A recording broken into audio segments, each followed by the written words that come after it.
Welcome back. Today we have a word that's beyond happy.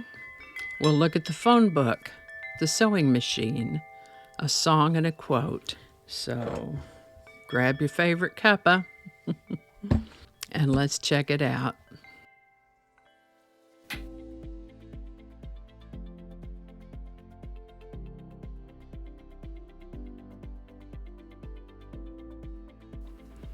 Hi there, and welcome to This Day in History for February 21st. February 21st is the 52nd day of the year in the Gregorian calendar, with 313 days remaining to the end of the year, or 314 if it happens to be a leap year. Today's word is ecstatic. Ecstatic is an adjective that describes an overwhelming feeling of joy, delight, or intense enthusiasm. It can also relate to a state of being beyond normal consciousness, as in a trance-like experience. Some example sentences could include, Sarah was ecstatic when she received the news that she'd won the scholarship, or the crowd erupted into ecstatic cheers as their team scored the winning goal, or the artist described his inspiration as an ecstatic vision that transported him beyond the ordinary.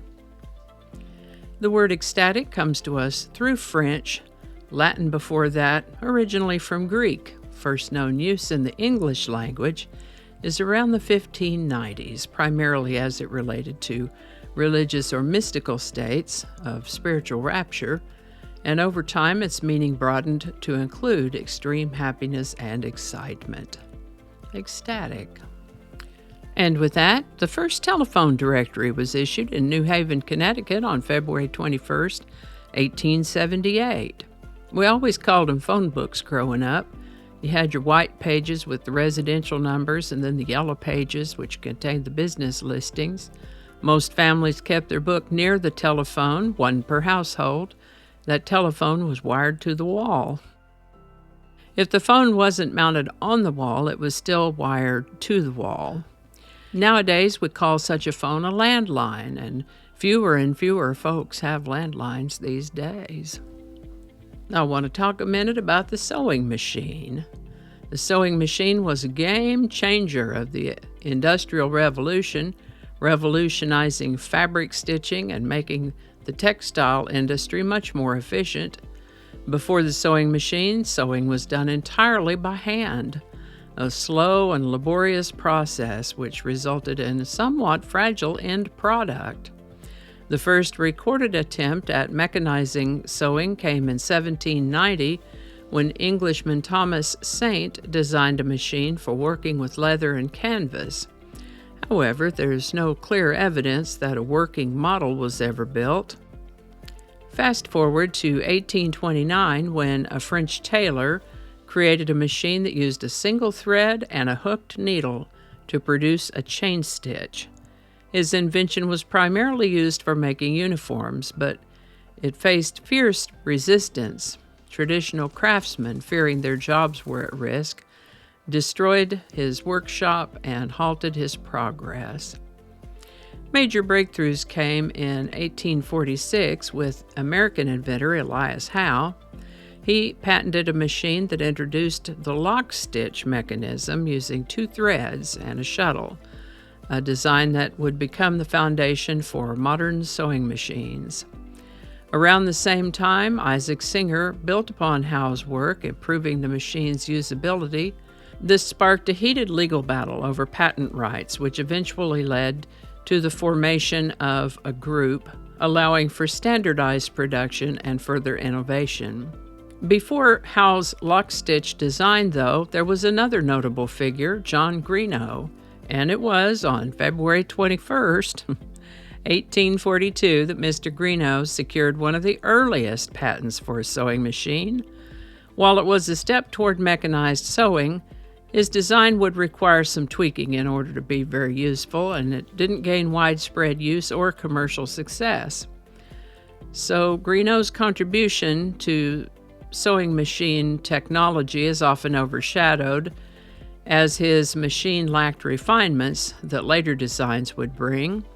Still, his work added to the growing momentum of sewing machine development, and by the time Elias Howe's lock stitch model came along, inventors like Greenough had already laid some groundwork.